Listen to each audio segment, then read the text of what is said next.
नमस्कार मित्रों, सत्य की विजय में आपका स्वागत है। मैं हूं विजय त्रिवेदी। आज शाम से हम एक नया प्रोग्राम शुरू कर रहे हैं बिजनेस और बॉलीवुड को लेकर। बिजनेस और बॉलीवुड के एक्सपर्ट नीरज वाजपेयी मेरे साथ होंगे नए प्रोग्राम में सोमवार को हर सोमवार शाम 7 बजे। Business, Bollywood and Vajpayee. आप जरूर देखिएगा कि क्या इस प्रोग्राम की नई खास बात है, किस तरह से बात कर रहे हैं। बिजनेस पर बात दिल्ली में नहीं होती है अक्सर, तो बिजनेस और बॉलीवुड दोनों पर बातचीत का तड़का आपको इस प्रोग्राम में दिखाई देगा हर सोमवार 7 बजे नीरज वाजपेयी साहब के साथ। अब बात करते हैं आज की। आजकल दिल्ली में और देश भर में बादलों की गड़गड़ाहट बहुत सुनाई दे रही है, शोर सुनाई दे रहा है, बाढ़ आ रही है, तेज बारिश हो रही है, हंगामा हो रहा है, हर तरफ हंगामा लग रहा है। लेकिन ये बादलों की गड़गड़ाहट क्या संसद के अंदर सुनाई देने वाली है?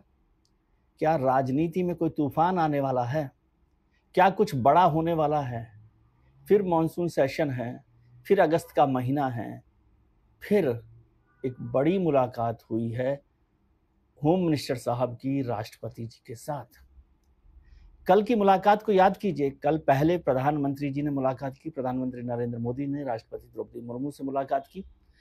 बताया गया कि वो जो अभी विदेश यात्रा पर गए थे इंग्लैंड और दूसरे देशों पर, उसके बाद उसकी रिपोर्ट के लिए जो एक आम तौर पर प्रोटोकॉल में आता है, औपचारिकता के तौर पर आता है, वो किया जाता है कि प्रधानमंत्री जी जब भी विदेश यात्रा से लौटते हैं तो वो राष्ट्रपति जी से मुलाकात करते हैं, उनको बताते हैं कि क्या हुआ है उसमें, क्या भारत का रुख रहा है, क्या क्या स्थितियां हुई हैं, क्या डेवलपमेंट हुए हैं, वो सारा बात होती है।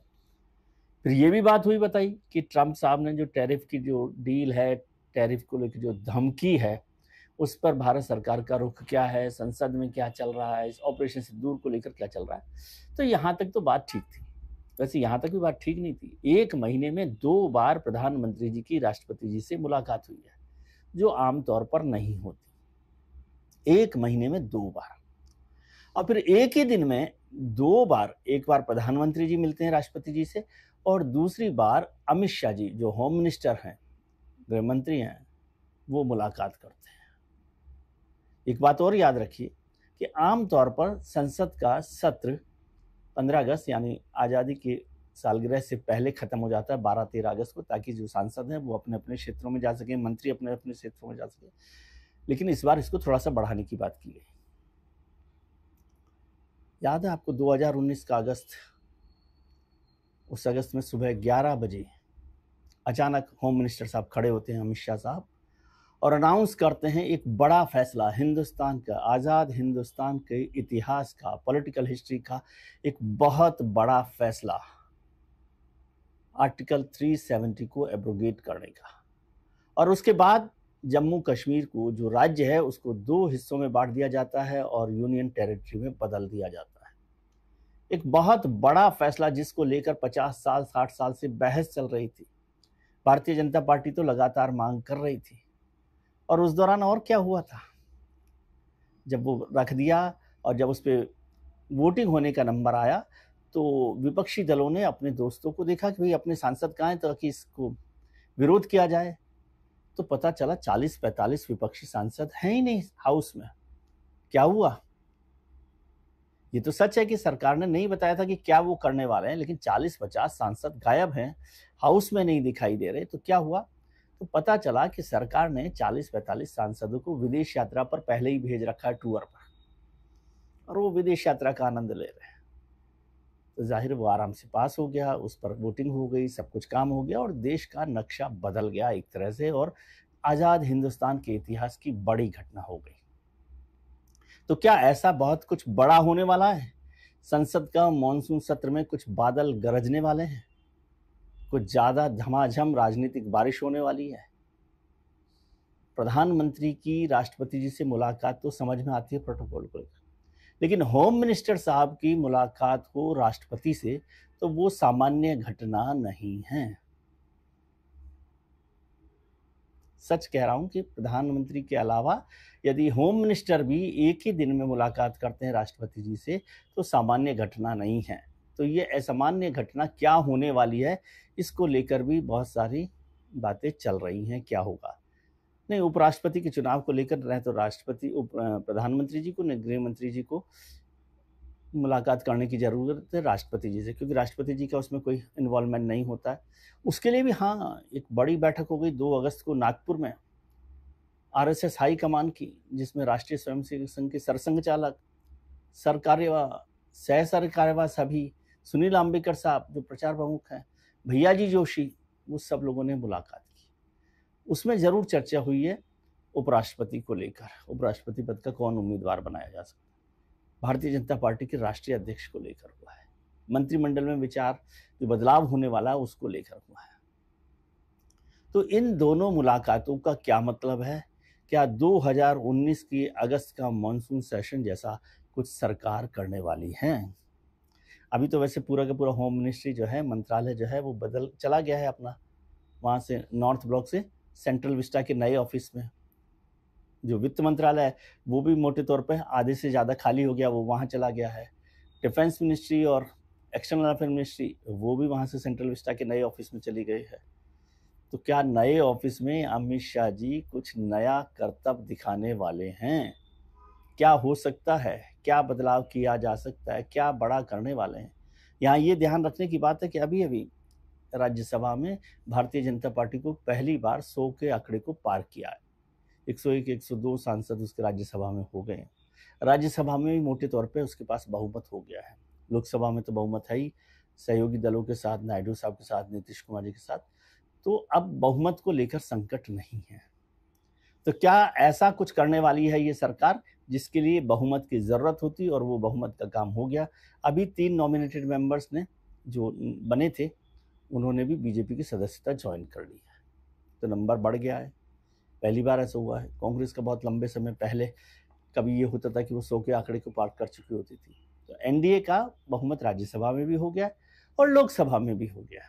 और यदि उपराष्ट्रपति चुनाव को लेकर बात करूं तो मुझे लगता है कम से कम 70 वोटों का डिफरेंस होगा वहां पर, विपक्ष के उम्मीदवार में अगर खड़ा किया गया तो, और सत्ता पक्ष के उम्मीदवार में। क्या विपक्ष के उम्मीदवार के तौर पर विपक्ष मल्लिकार्जुन खड़गे साहब पर दाव चलना चाहता है, एक दलित उपराष्ट्रपति के तौर पर?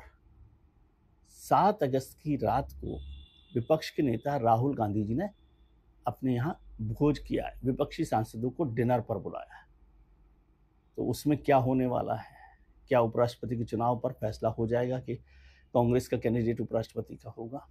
खड़गे साहब का नाम चल सकता है, आगे बढ़ सकता है, या एसआईआर को लेकर केवल औपचारिकता की जा रही है कि उस पर काम किया जाए, कैसे लड़ाई लड़ी जाए, या जो और तमाम पॉलिटिकल फॉर्मेशन जो हो रहे परमिटेशन उस पर बात हो रही है। लेकिन संभावना है कि उपराष्ट्रपति पद को लेकर विपक्ष अपना उम्मीदवार खड़ा करे और वो उम्मीदवार कांग्रेस का हो, और कांग्रेस में मल्लिकार्जुन खड़गे साहब का नाम भी चल रहा है, जो अभी विपक्ष के नेता हैं राज्यसभा में, दलित उम्मीदवार हैं और खड़े हो सकते हैं, दलित नेता हैं, तो उनकी चर्चा भी चल रही है। 7 अगस्त को वो हो रही है और अगले हफ्ते बीजेपी की पार्लियामेंट्री बोर्ड की बैठक होने वाली है, मंत्रिमंडल का बदलाव होने वाला है, राष्ट्रीय अध्यक्ष के नाम पर मोहर लगने वाली है। हाँ, मैं भी मानता हूँ, लेकिन मेरी थोड़ी जिम्मेदारी है, मेरा काम नहीं है राष्ट्रीय अध्यक्ष बनाना। जब वो कोई बताएंगे भारतीय जनता पार्टी के नेता, मैं भी आपको बता दूंगा कि कौन बनने वाला है। लेकिन कल जो 2 अगस्त की रात को नागपुर में बैठक हुई, बड़ी बैठक थी, और इस बैठक पर भी ध्यान रखिए कि क्या होने वाला है, क्या बदलाव किया जा रहा है, क्या सरकार कुछ आगे बढ़ना चाह रही है, कुछ और काम करना चाहती है, क्या कोई ऐसा कानून लेकर आना चाहती है जिससे कि हिंदुस्तान की, आज़ाद हिंदुस्तान की तकदीर में और सूरत में कोई बड़ा बदलाव हो। क्या इस एजेंडा पर करना चाहती है राष्ट्रपति जी के साथ, माफ कीजिए, राष्ट्रपति जी के साथ होम मिनिस्टर साहब अमित शाह जी की मुलाकात। गंभीर मसला है, मैं आपको बता रहा हूं। ये सामान्य मुलाकात मत मानिए, सामान्य मुलाकात के तौर पर इसे मत देखिए। 1 महीने में 2 बार प्रधानमंत्री जी मिले राष्ट्रपति जी से, और 1 दिन में प्रधानमंत्री जी और गृह मंत्री जी अलग अलग मुलाकात करें राष्ट्रपति जी से। वो रात की बात तो याद है आपको, उस दिन की, जब धनखड़ साहब ने इस्तीफा देने के लिए रात को पहुंच गए थे और हड़कंप मच गया था राष्ट्रपति भवन में, क्योंकि वो अनशेड्यूल्ड मीटिंग में चले गए थे और वहाँ बताया गया, फिर पूरे लोगों को जगाया गया, भगाया गया, दौड़ाया गया और फिर जाकर वो राष्ट्रपति जी से उपराष्ट्रपति जी की मुलाकात हुई जिसमें वो इस्तीफ़ा देने वाले थे। इस्तीफ़ा दे दिया था, इस्तीफ़ा सौंप दिया, फिर उस पे डाल दिया उन्होंने सोशल पोस्ट पर और फिर तमाम तरीके की चर्चाएँ चलने लगीं। ये भी चर्चा हो रही कि उपराष्ट्रपति को लेकर क्या होगा? ये ठीक है कि राष्ट्रपति जी के साथ मुलाकात में इस पर चर्चा नहीं होगी, लेकिन क्या आचार्य देवव्रत का नाम चल रहा है? आचार्य देवव्रत जो हैं गुजरात में गवर्नर हैं, हरियाणा से आते हैं, भारतीय जनता पार्टी में भरोसा रखते हैं और उसी जाति से, उसी समाज से आते हैं जहाँ से धनखड़ साहब गए हैं, जहाँ से धनखड़ साहब आए थे। ये सब बातें लगातार चल रही हैं। उपराष्ट्रपति के पद पर फैसला हो जाना है क्योंकि 9 सितंबर को चुनाव होना है, 21 अगस्त तक उसका नॉमिनेशन होना है, तो बहुत जल्दी इस पर भी इस हफ्ते चर्चा हो जाएगी। लेकिन सबसे महत्वपूर्ण सवाल है कि एक ही दिन में प्रधानमंत्री जी और अमित शाह जी की मुलाकात क्या राजनीतिक तूफान लाने वाली है? राष्ट्रपति से होम मिनिस्टर की मुलाकात सामान्य मुलाकात नहीं मानी जाती। देखते हैं आगे आगे होता है क्या। आज के लिए इतना ही। आप अपना ख्याल रखिए और उनका ख्याल रखिए जो आपका ख्याल रखते हैं। अपने मित्रों, परिजनों, रिश्तेदारों के साथ खुश रहिए, मस्त रहिए, व्यस्त रहिए, स्वस्थ रहिए। नमस्कार, प्रणाम, आभार।